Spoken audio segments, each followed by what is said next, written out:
With reactions to recent releases and more, this is Wrestling Rambles. My name is John, and you're watching the Wrestling Report.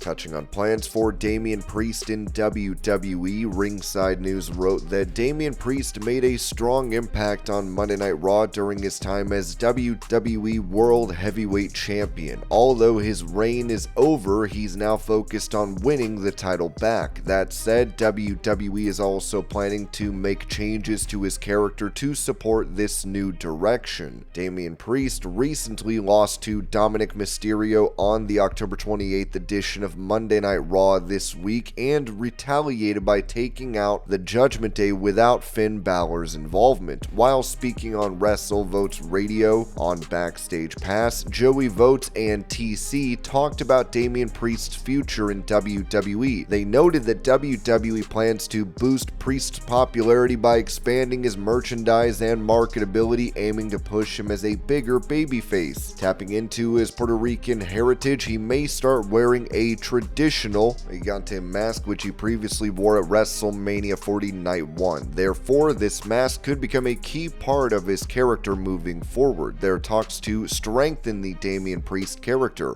In regards to merchandising and appearance, WWE have discussed Priest paying homage to his Puerto Rican culture by embracing the gigante mask.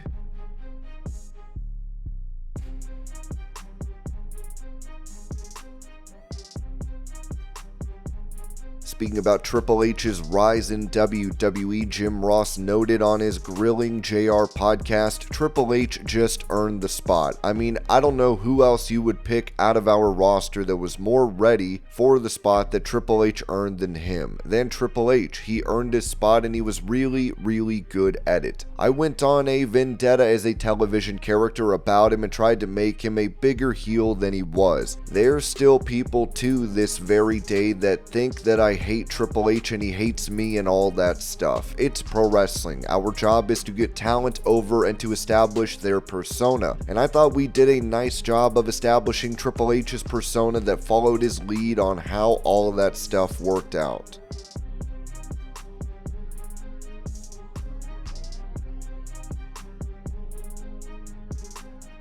Mentioning that he will be a part of Season 6 of Dark Side of the Ring, Mark Henry told the No Contest podcast, I did Dark Side of the Ring that's coming out here pretty soon. I never did Dark Side of the Ring before because I didn't agree with it. I thought it was too much of an expose on the bad side of wrestling. But I told them, you know what, man, I can't do it. And they asked why. And I was like, because of the way I feel about it. If y'all ever put a silver lining on it and ended some of the things with the good in people, then I would do it, especially the way they painted black people. They don't paint black people in a positive light on these shows, and they said, so if we allowed you to help produce it, you would do it. I said, yep, so I did Tony Atlas, and Tony Atlas is coming out soon. So when you see Dark Side of the Ring with Tony Atlas, you're gonna see something, man, that is awesome.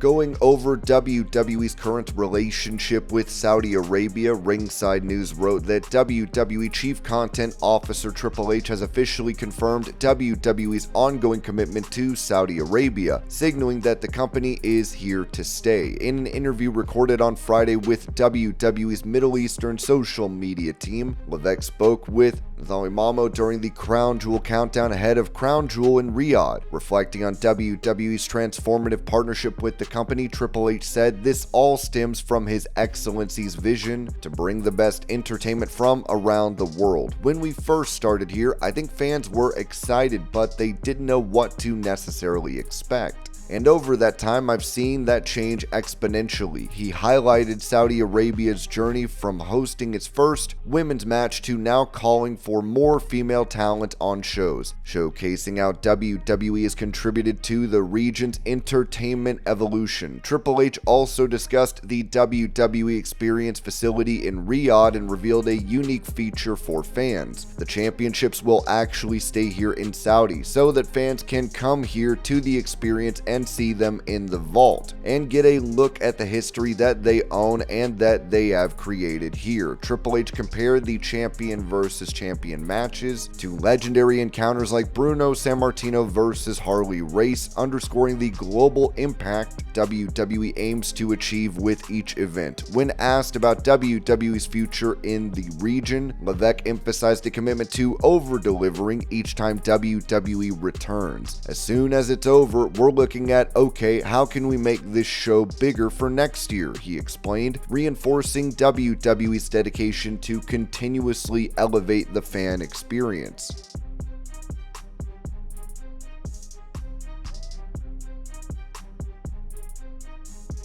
Talking about being a champion in WWE, Cody Rhodes told Kathy Kelly, "There are some things that come with it that were surprising to me. It might sound cool, it might sound cheesy. There is an element of leadership involved that they don't say, they just kind of plug you in. You're attending corporate meetings and events that you would typically be out of your depth at, and you're supposed to be there and be on. That's something that has really excited me. In the past, I felt like when I had a leadership role in wrestling, I didn't do well with it. I feel like I failed with it, but I knew why perhaps I failed with it. This has been an opportunity to plug back in. Maybe there is a future beyond the actual wrestling with WWE in a different setting. That's something I've been thinking about lately."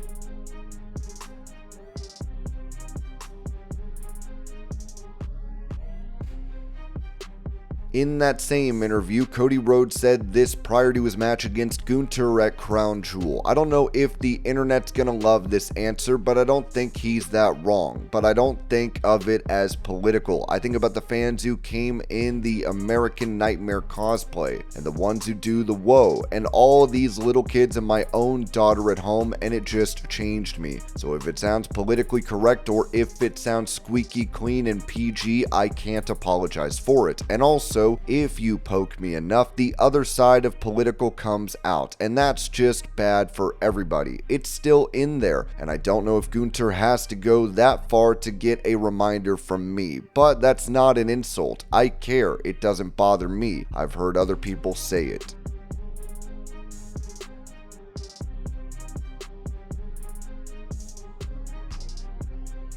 Also, Cody Rhodes talked about body shaming in professional wrestling, telling the Flagrant podcast, "This is a vanity business. There's this weird online contingent that doesn't realize how important that physique is. We're wrestling with our shirt off, folks. It's okay to go to the gym." And you hear fans be like, "You can't body shame wrestlers. What are you talking about? We're standing there half naked and you're paying hundreds of dollars to see us. Body shame me all you want."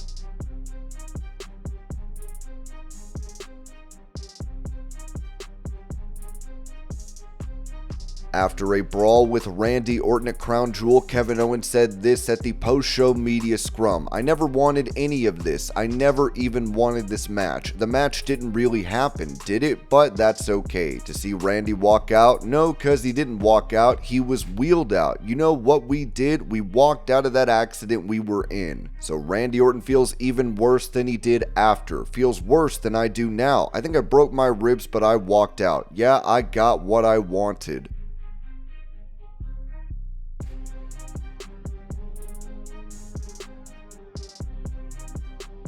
Explaining why he might have to retire from pro wrestling, independent star AJ Gray said this on Instagram. "Just got some really messed up news. I'm not okay. But yeah, my mom only kidney is failing and I deadass don't know how to react right now. Like, what the hell, man? As of this moment now, I am done doing death matches. If she ends up needing a transplant, I'm gonna be the one giving it to her. I'm not risking any blood-borne viruses or diseases. And if she ends up needing one, I may be done with professional as a whole."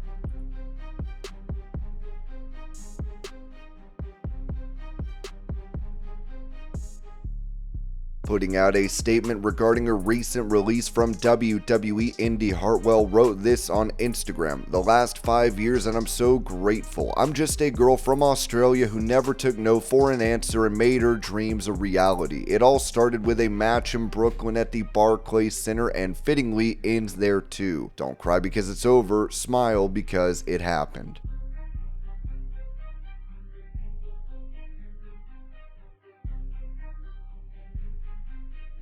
When it comes to the reaction in WWE to the recent releases, Ringside News noted that releases have become a common part of the world of professional wrestling, especially when it comes to WWE. This week, WWE ended up releasing some notable talent, and now the internal reaction to WWE's latest slew of cuts has been revealed. This week turned out to be a very depressing time for many fans, as superstars such as Baron Corbin, Indi Hartwell, and Tegan Nox are all leaving WWE. Many people felt that all three of them had a lot more to contribute to the company and simply didn't get the opportunities they deserved. According to Fightful Select, the recent WWE roster cuts were a big topic of discussion during the company's trip to Saudi Arabia, ahead of the Crown Jewel Premium Live event on November 2nd. And this was your pro wrestling news update. I hope you're all having a great day. Thank you so much for watching, and I will see y'all later.